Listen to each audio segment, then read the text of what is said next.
Michael Miller, manager of underground engineering and construction, talks about the Diggindi tunnel system and where they are at today. Matt Krieger /Indistar Michael Miller, PA, manager construction underground engineering and construction, give a media tour of the Diggindi tunnel off of West Street and White River Parkway Tuesday, October the 11th, 2017. Photo, Matt Krieger /Indistar, by photo. The first stretch of a $2 billion, 28-mile tunnel being bored through the rock underneath the streets of Ideopolis will soon be filled with millions of gallons of sewage.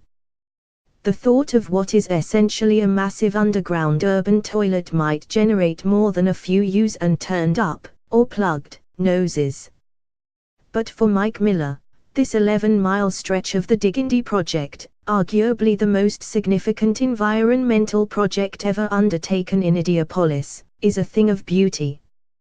It's very surgical, said the project engineer with Citizens Energy Group. The science behind it and what it will do for Ideopolis is really exciting. On December 29, the first 11 miles of the 18-foot wide and 250-foot deep tunnel will come online. What that means is that the next time after the new year that the city sees rain, much of the sewage and storm water that normally overflowed into the White River and other city waterways will instead dump into the tunnel. That's a huge win for the notoriously polluted White River, but one that comes with a cost, and not just the one being paid by citizens' ratepayers. Diggindi also has necessitated various road closures to connect the pipes at street level with the underground work. And perhaps the most noticeable one is about to begin. Starting in January, Meridian Street will be closed at 28th Street for 10 months, though officials say the construction chagrin will all be worth it in the end. When Meridian Street is closed for any amount of time, people notice, said Deputy Mayor Jeff Bennett of Ideopolis Mayor Joe Hogsett's office. So anyone who didn't know about this project before will certainly know come January. But this is the next step in what will be a transformative project for our infrastructure, for the White River, and transformative for the city as a whole, he told Indistar. I just can't overstate the potential of Diggindi.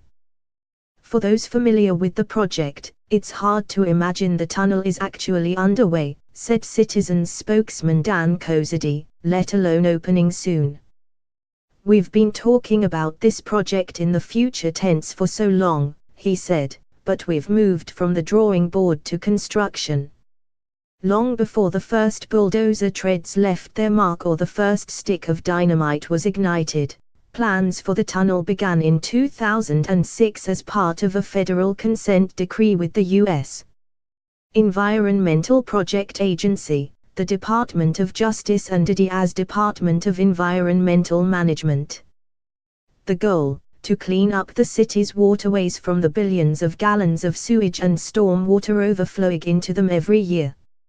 Snowy owl sightings, rare snowy owls invade IDIA in historic numbers, and how to see them. Childhood cancer, IDIA moms find new ally in fight against contamination and cancer, Erin Brokovic.